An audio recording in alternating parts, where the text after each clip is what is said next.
वो minimum temperature जिस पर कोई सी भी चीज है ना, कोई सा भी कंपाउंड वो मेल्ट हो जाए, उसको हम लोग बोलते हैं मेल्टिंग पॉइंट। तो ये आयनिक कंपाउंड अपने पास कौन है, नमक है। जब मैंने इसको वाटर के अंदर डाला तो आप देखोगे ये वाटर में डिसॉल्व हो जाता है। लेकिन इस स्विच को ऑन करेंगे ना, जैसे स्विच को मैं यहाँ पे ऑन करूंगा तो यहाँ पर क्या होगा, देखो मैं आपको ऑन करके दिखाता हूँ। जैसे ही मैं ऑन करता हूँ तो आप देखोगे बल्ब जो है वो जल जाता है बच्चों। देखो ये बल्ब जल गया।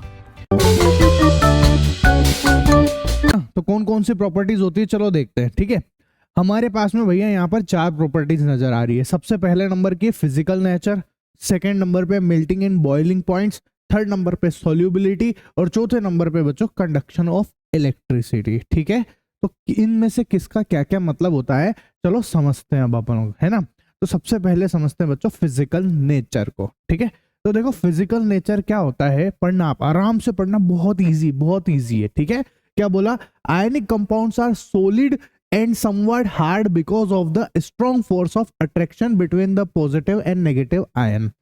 देखो एग्जांपल के तौर पे समझो कि ये है भैया एक आयनिक कंपाउंड, है ना।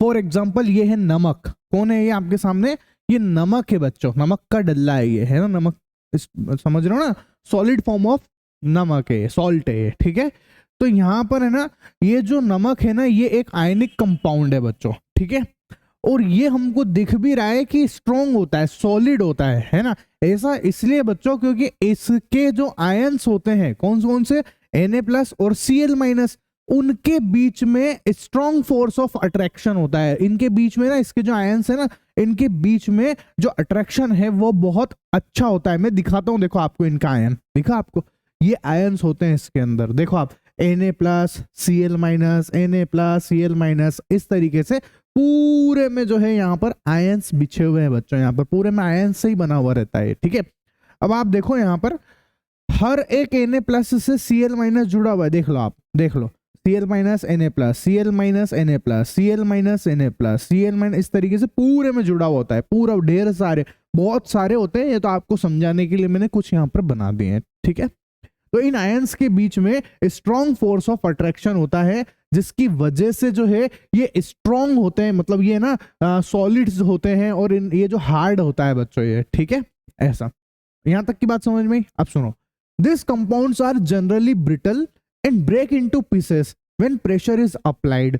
अब क्या होता है कि भले कितना ही स्ट्रॉन्ग हो, लेकिन अगर मैं इसको ऐसे जोर से मारूंगा ना बच्चों यहाँ पर हथौड़े से, तो आप देखो ये टूट जाता है। ऑब्वियस सी बात है, नमक का डल्ला जो है हम उसके ऊपर मारेंगे या उसको फेंक देंगे तो टूटेगा, छोटे छोटे टुकड़ों में टूट जाएगा। तो इसने यही बोला कि इट, है ना, this compounds are generally brittle, brittle मतलब ब्रिटल तो जानते हो ना, टूट जाता है वो। ठीक है, एंड ब्रेक इनटू पीसेस। ठीक है, यहाँ पर छोटे छोटे पीसेस में टूट जाता है।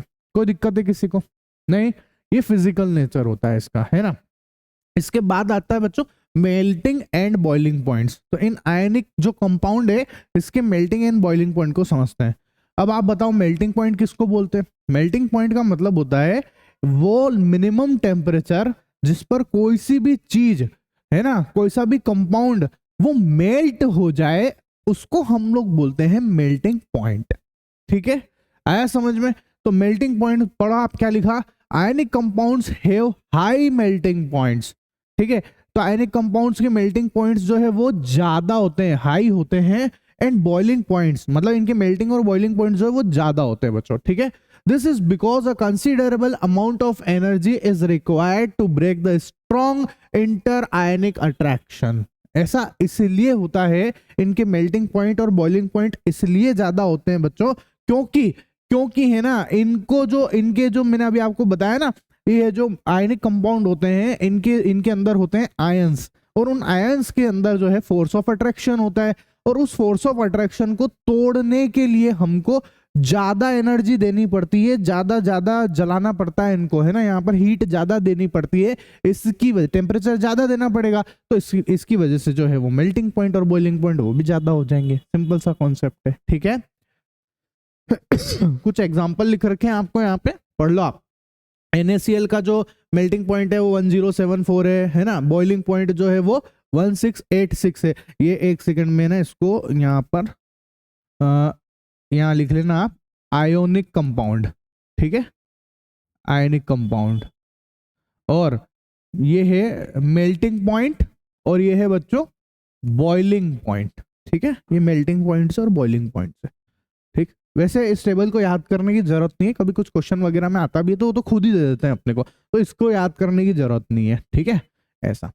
इसके बाद देखो अब आता है सॉल्युबिलिटी, है ना। तो जो आयनिक कंपाउंड होते हैं वो वाटर के अंदर सोल्यूबल होते हैं बच्चों, ठीक है। देखो जैसे ये आयनिक कंपाउंड अपने पास कौन है, नमक है। जब मैंने इसको वाटर के अंदर डाला तो आप देखोगे ये वाटर में डिसॉल्व हो जाता है। लेकिन देखो आप जब पेट्रोल को जब नमक को हम लोग पेट्रोल के अंदर डालते हैं तो देखो ये डिसॉल्व नहीं हो रहा है वाटर के अंदर, ठीक है। तो आयनिक कंपाउंड जो है वाटर के अंदर डिसॉल्व होते हैं लेकिन पेट्रोल के अंदर डिसॉल्व नहीं होते हैं। पढ़ लो आप, electrovalent compounds are generally soluble in water and insoluble in solvent. Electrovalent बोल दो, आयनिक कंपाउंड बोल दो, एक ही बात है, ठीक है।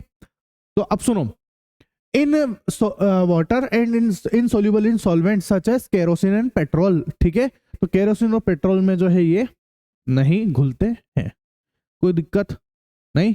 ऐसा इसलिए होता है क्योंकि यहाँ पर एक रूल चलता है, मैं बताता हूँ। देखो अब अपन छोटी क्लास में तो अपने को इतनी सारी चीजें है नहीं, जैसे जैसे आप 11-12 में पढ़ोगे ना फिर बहुत आता जाएगा, है ना। अभी तो आपने को जितना है मैं उतनी उतनी बातें बता देता हूँ आपको। एक कंसेप्ट चलता है कि लाइक डिसॉल्व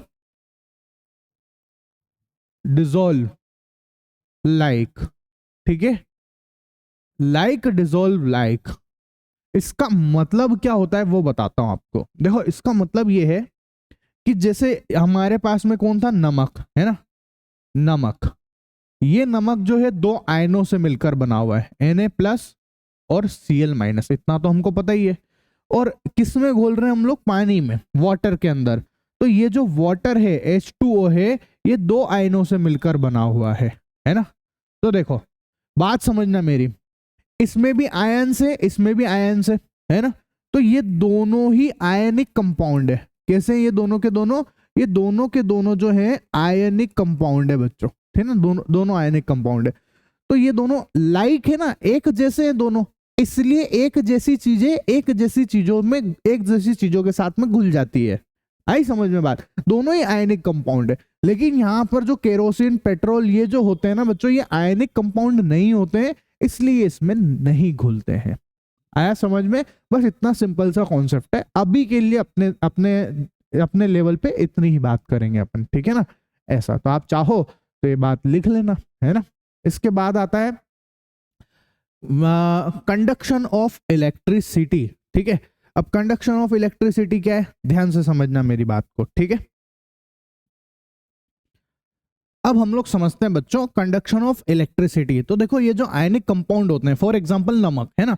तो अगर मैं नमक के डल्ले को, है ना, ऐसे इलेक्ट्रोड से कनेक्ट कर दूं, नमक का जो सॉलिड होता है ना, नमक का डल्ला, उसको अगर मैं इलेक्ट्रोड से कनेक्ट करके वायर वगैरह से कनेक्ट करके ऐसे बल्ब वगैरह कनेक्ट कर दूं मैं, तो आप देखोगे कि बल्ब नहीं जलेगा।